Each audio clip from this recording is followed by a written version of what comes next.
కరీంనగర్లోని అన్ని పాఠశాలలు కళాశాలలు 400 మీటర్ల విస్తీర్ణంలోని సింథటిక్ ట్రాక్లు ఏర్పాటు చేయాలని నగర మాజీ మేయర్ బీజేపీ నాయకులు వై సునీల్ రావు కోరారు.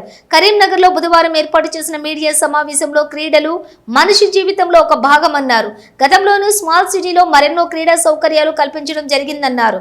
మంత్రి మాజీ మంత్రి ఇద్దరూ మంచినీటి విషయంలో ప్రజలను దగా చేస్తున్నారని అన్నారు. అన్ని సౌకర్యాలు ఉండి త్రాగునీరు అందించలేని పరిస్థితి నెలకొందన్నారు. సాగునీరు పేరిట ముందు చూపు లేకుండా డ్యామ్ నుండి నీరు విడుదల చేయడం సిగ్గుమాలిన పని అన్నారు. ప్రతిరోజు మంచినీరు సౌకర్యాన్ని కల్పించాలని డిమాండ్ చేశారు. ఈ కార్యక్రమంలోని మాజీ కార్పొరేటర్లు నాయకులు పలువురు పాల్గొన్నారు. ఈ సమావేశంలో నాతో పాటు గౌరవ కార్పొరేటర్ చంద్రమౌళి గారు, వంగల పవన్ గారు, అదేవిధంగా దుర్షేడ్ అనూప్ కుమార్ గారు, కొండపల్లి సతీష్ గారు, లెక్కల వేణు గారు, బీజేపీ నాయకులు కట్కం లోకేష్ గారు, అందె మహేష్ గారు, భాస్కర్ గారు, రాజ్ ప్రభాకర్ గారు, ముండేగౌడ్ గారు, శ్రీనివాసరెడ్డి గారు, సురేందర్ గారు, అనుదీప్ గారు, సాయి గారు, హమీద్ గారు, దానా గారు, మరి ఇతర బీజేపీ నాయకులు పాల్గొంటూ ఉన్నారు. కరీంనగర్ నగర ప్రజలు చాలా రోజులుగా మరి విద్యార్థులు కావచ్చు, యువత కావచ్చు, ఏదైతే క్రీడారంగం పట్ల ఎంతో మక్కువ ఉండి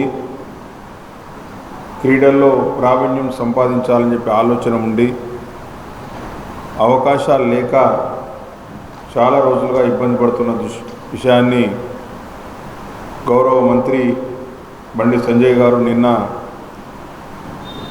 మరి కేంద్ర క్రీడలు యువజన సర్వీసులు శాఖ మంత్రి మన్సుఖ్ మాండవ్య గారి దృష్టికి కరీంనగర్ నగరంలో ఉన్న అంబేద్కర్ స్టేడియం చాలా రోజులుగా మరి ఎలాంటి క్రీడాకారులకు సరైన వసతులు లేక ఇబ్బంది పడుతూ ఉన్నారు. కాబట్టి వెంటనే క్రీడా సదుపాయాలు కల్పించాలని చెప్పేసి కరీంనగర్ నగరంలో ఉన్న అన్ని స్కూల్స్కు సంబంధించి, అన్ని కాలేజీలకు సంబంధించి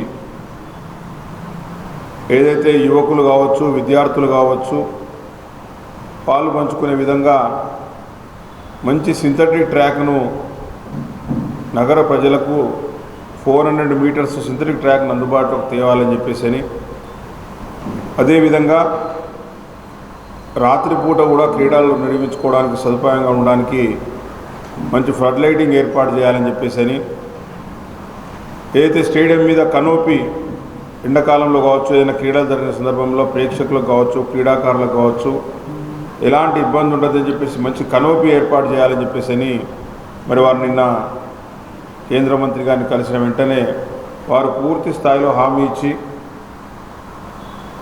బ్రహ్మాండంగా డిపిఆర్ త్వరగా జిల్లా యంత్రాంగం ద్వారా పంపిస్తే వెంటనే శాంక్షన్ ఇస్తామని చెప్పేసి వారు హామీ ఇచ్చినందుకు, ఆ సమావేశంలో నేను కూడా పాల్పంచుకున్నందుకు నేను నగర ప్రజల అందరి పక్షాన మరి కేంద్ర క్రీడా మరియు యువజన శాఖ మంత్రులు మన్సుఖ్ మాండవ్య గారికి, కేంద్ర మంత్రివర్యులు స్థానిక పార్లమెంటు సభ్యులు బండి సంజయ్ గారికి అందరి పక్షాన, నగర ప్రజలందరి పక్షాన కూడా ధన్యవాదాలు తెలియజేస్తా ఉన్నాం.